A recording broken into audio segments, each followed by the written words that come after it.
ओम जय श्री हरि। जय हो नरसिंह भगवान की। बैसाख माह के शुक्ल पक्ष की चतुर्दशी तिथि को नरसिंह जयंती मनाई जाती है। पौराणिक मान्यताओं के अनुसार इस दिन ही भगवान विष्णु ने नरसिंह भगवान के रूप में अपना 5वां अवतार लिया था। भगवान विष्णु ने यह अवतार अधर्म और अहंकार का नाश करने के लिए लिया था। इस दिन भगवान विष्णु ने अपने भक्त प्रहलाद की रक्षा करने के लिए आधा मनुष्य व आधा शेर का शरीर धारण करके दैत्यों के राजा हिरण्यकश्यपु का वध किया था। इस विशेष तिथि पर भगवान नरसिंह जी की पूजा की जाती है। माना जाता है कि भगवान नरसिंह की पूजा करने से सभी संकटों से मुक्ति मिलती है। पौराणिक मान्यता एवं पुराणों के अनुसार इस दिन भगवान श्री नरसिंह ने खंबे को चीरकर भक्त प्रहलाद की रक्षार्थ अवतार लिया था। इस पवित्र दिन को ही भक्त प्रहलाद की रक्षा करने के लिए भगवान श्री हरि विष्णु ने नरसिंह रूप में अवतार धारण किया था तथा अपने परम भक्त प्रहलाद की रक्षा की थी। इसी कारण यह दिन बहुत ही खास मनाया जाता है। नरसिंह अवतार की कथा के अनुसार जब हिरण्याक्ष का वध हुआ तो उसका भाई हिरण्यकश्यप बहुत दुखी हुआ। वह भगवान का घोर विरोधी बन गया। उसने अजय बनने की भावना से कठोर तप किया।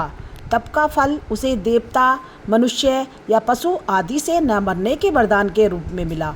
वरदान पाकर तो वह मानो अजय हो गया हो। हिरण्यकश्यप का शासन बहुत कठोर था। देव दानव सभी उसके चरणों की पूजा और वंदना करते थे। उसके शासन से सब लोक और लोकपाल घबरा गए। कहीं और कोई सहारा न पाकर वे भगवान की प्रार्थना करने लगे।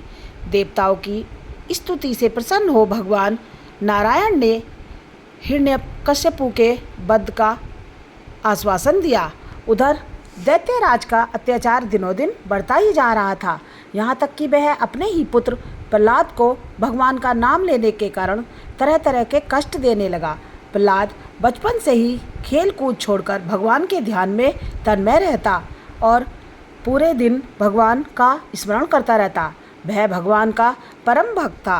वह समय समय पर असुर बालकों को धर्म का उपदेश भी देता रहता। असुर बालकों को धर्म उपदेश की बातें सुनकर हिरण्यकश्यपु बहुत क्रोधित हुआ। उसने प्रहलाद को दरबार में बुलाया। प्रहलाद बड़ी नम्रता से दैत्यराज के सामने खड़ा हो गया। उसे देख दैत्यराज ने डांटते हुए कहा, मूर्ख, तू बड़ा उदंड हो गया। तूने किसके बल पर मेरी आज के विरुद्ध का काम किया? इस पर प्रहलाद ने कहा, पिताजी, ब्रह्मा से लेकर तिनके तक सब छोटे बड़े चर अचर जीवों को भगवान ने ही अपने वश में कर रखा है। वह परमेश्वर ही अपनी शक्तियों द्वारा इस विश्व की रचना, रक्षा और संहार करते हैं। आप अपना यह भाव छोड़ अपने मन को उनकी प्रीति में लगाइए। प्रहलाद की बात को सुनकर हिरण्यकश्यपु का शरीर क्रोध के मारे थरथर कांपने लगा। उसने प्रहलाद से कहा, रे मंदबुद्धि, यदि तेरा भगवान हर जगह है तो बता, इस खंबे में क्यों नहीं दिखता? यह कहकर क्रोध से तमतमाया हुआ वह स्वयं तलवार लेकर सिंहासन से कूद पड़ा और उसने बड़े जोर से उस खंबे को एक घूसा मारा।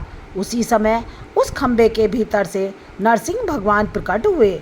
उनका आधा शरीर सिंह का और आधा मनुष्य के रूप में था। क्षण मात्र में ही नरसिंह भगवान ने हिरण्यकश्यपु को अपने जांघों पर लेते हुए उसके सीनों को अपने नाखूनों से फाड़ दिया और उसकी जीवन लीला समाप्त कर अपने प्रिय भक्त प्रहलाद की रक्षा की। ओम श्री नरसिंह भगवान की जय हो। ओम श्री लक्ष्मी नरसिंहाय नमः। ओम नम नम नर नृसिंहाय नमः। ओम